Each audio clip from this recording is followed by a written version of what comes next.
तो आज मेरे भाई ने ऐसा क्या कर दिया जिससे मैं और मेरी मम्मी दोनों ही डर गए। वही क्यूट लिटिल बस सुबह सुबह उठते ही मम्मी चली गई थी बाजार और भाई नहीं था, भाई गया था स्कूल।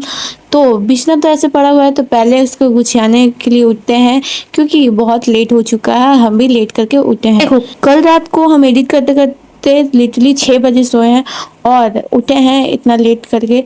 तो बिछना बिछना गुछा के और मौसम ऐसा किया होता लगता है अब बारिश जबरदस्त आने वाला है। मेरा मुंह को देख के भिखारी मत समझिएगा, नहीं हो भी सकता है। ये क्या बोल रहे हैं हम, जो भी हो बरंडा में चले गए थे और एक गिलास पानी ले दिए। यही मेरा सबसे बड़ा रोग है। कोविड जैसे आया था वैसे मेरे शरीर में अलग अलग रोग आते रहते हैं।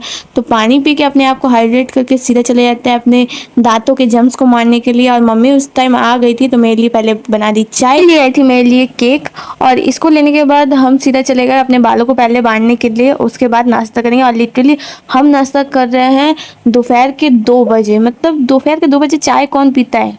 हम पीते हैं, ऑब्वियसली हम पीते हैं और क्या। तो चलते हैं अपना चाय वाय पीने के लिए। और मेरा भाई चलाया था स्कूल से, देखो कितना आराम से फोन देख रहा है। हम लोग इस उम्र में यदि फोन देखने बैठे थे तो मम्मी हम लोग को ना झाड़ू से चपल चपल मारती थी। जो भी हो अभी का जनरेशन ऐसा ही होता है।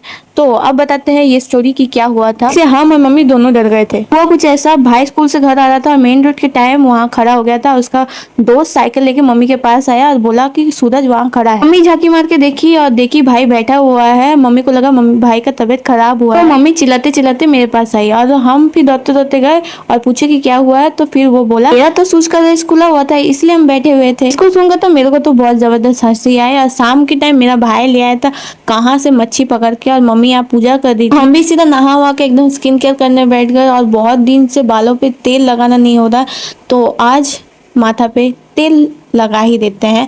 और तेल लगाने के बाद भाई सिर इतना हल्का हल्का लाइट लगता है ना क्या बोले। और हेयर फॉल भी थोड़ा कम होता है इससे। तो उसके बाद चले गए चाय बनाने और मम्मी को भी दिए, हम भी लिया। साइड में रखा हुआ था प्रसाद तो इसको देख के तो हम रोक नहीं पाएंगे अपने हाथ को। तो सीधा प्रसाद खाने के बाद चाय को एंजॉय करता है। और बाहर में आने वाला था मेरा डिलीवरी जो थोड़ी देर बाद आपको पता चलेगा। और फिर चले गए हम दुकान से कुछ चीज़ लेने के बाद यहाँ में हम लाए थे पिज़्ज़ा जो मेरा फेवरेट है। बहुत ही ख़राब है तो पिज़्ज़ा खाएंगे तो मेरा मूड तो ठीक हो जाता है। तो पिज़्ज़ा खाने के बाद, ये कोई प्रमोशन नहीं है आगे ही बोल दे, दोनों बात करी थी मेरी दीदा और मम्मी। तो हम तो यहाँ बोर हो रहे थे तो और एक डिब्बा पिज़्ज़ा था तो उसमें से एक लेके और खाने बैठे और मेरा सीधा मुंह पे ही गिर गया। ऐसा मुंह पे गिरा है ना कि पूरा लग ना। पिज़्ज़ा खा के मेरा पेट भर गया था। बट रात को मम्मी खाना खाने बैठी थी और मेरे को नहीं खिलाई, ऐसा हो सकता है? दोनों भाई बहन को खिलाने बैठ गई थी और 2-3 गाल खाने के बाद ले आके दे दी थी दही। और दही मेरा फेवरेट है तो इसको खा के आज का दिन कंप्लीट किया। आपसे देखा होगा नेक्स्ट मिनी व्लॉग में। आज के लिए टाटा।